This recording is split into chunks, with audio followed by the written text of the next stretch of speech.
Today we are going to talk about why it's important to have college talk at your school.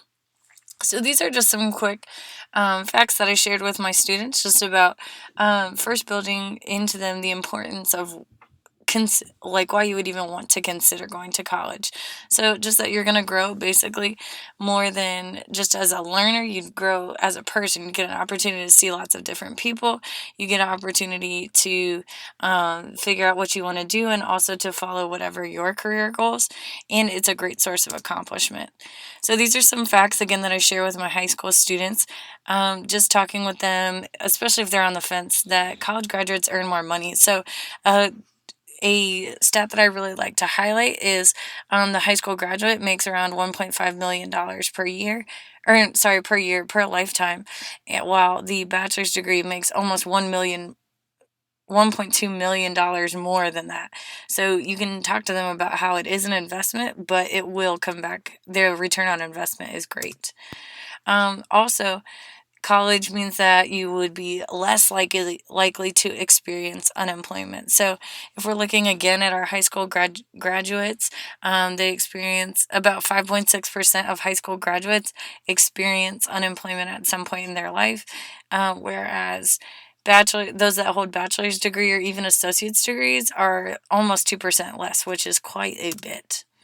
So I really like this video because it talks about the process of going to college and the college experience from student perspective. So here we go. Oh, In college, there is so much freedom in terms of time, scheduling.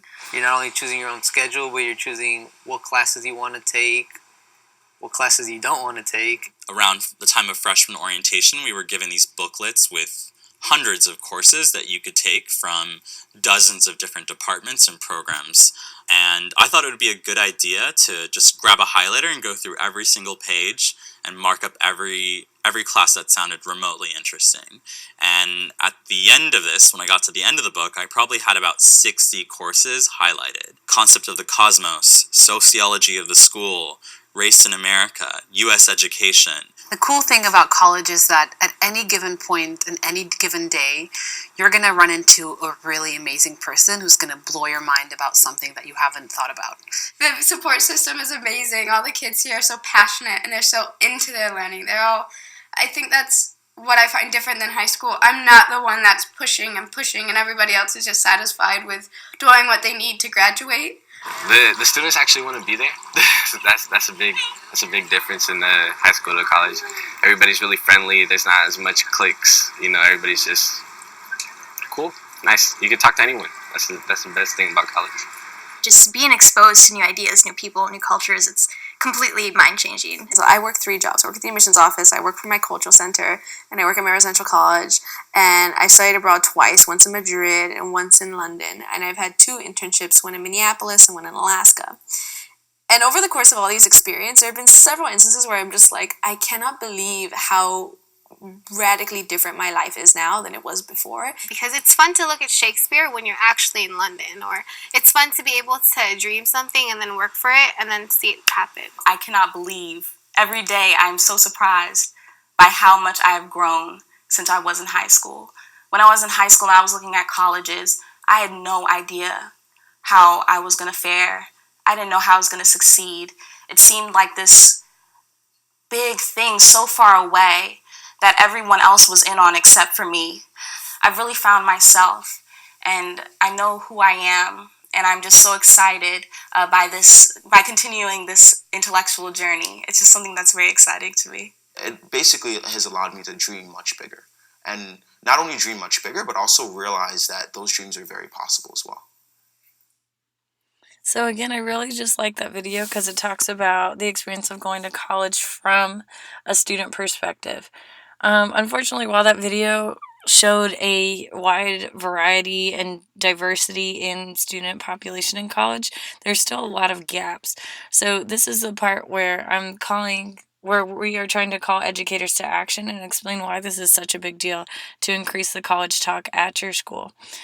So looking here at this first statistic, you can see that underrepresented populations have lower odds of completing high school and enrolling in college just in general. And then high school completion rates of African Americans is around 77%, and Latinos is around 57%, which is trailed by their white peers, which they are about 82%. So Latino and African American college participation rates were equal at about 35%, whereas the white participation rate was 43%. So again, we can see a huge discrepancy between students of color and their white counterparts. So now looking at this graph, so this graph shows the total college enrollment rates from 18 to 24-year-olds in degree granting institutions by race/ethnicity.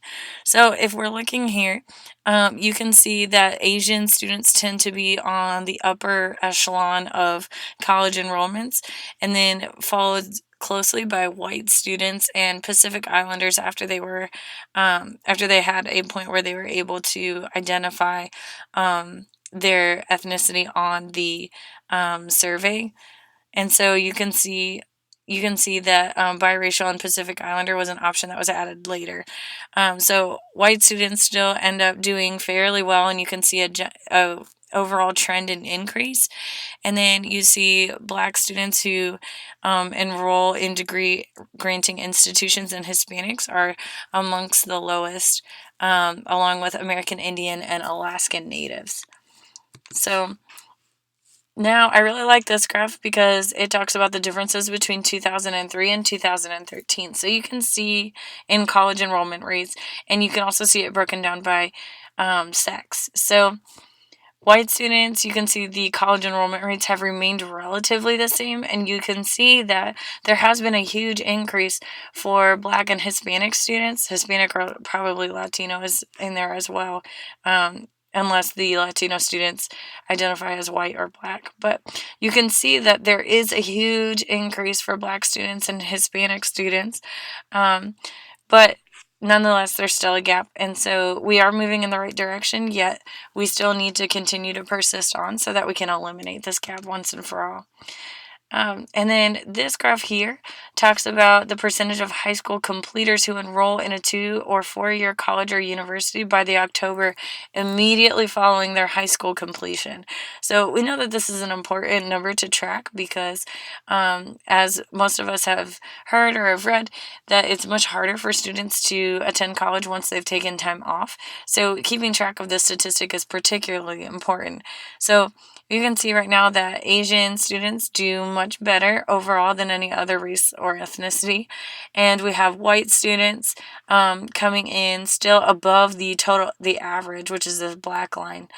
And Hispanic and Black students have kind of fought for the lead, yet there's still a pretty huge difference between the white students and students of color. So we as educators need to be called to figure out how we can better support our students of color, and also why this is so important. So we're going to talk to you a little bit about how you're able to implement college talk strategies at your schools so that you can help be part of the change for this statistic.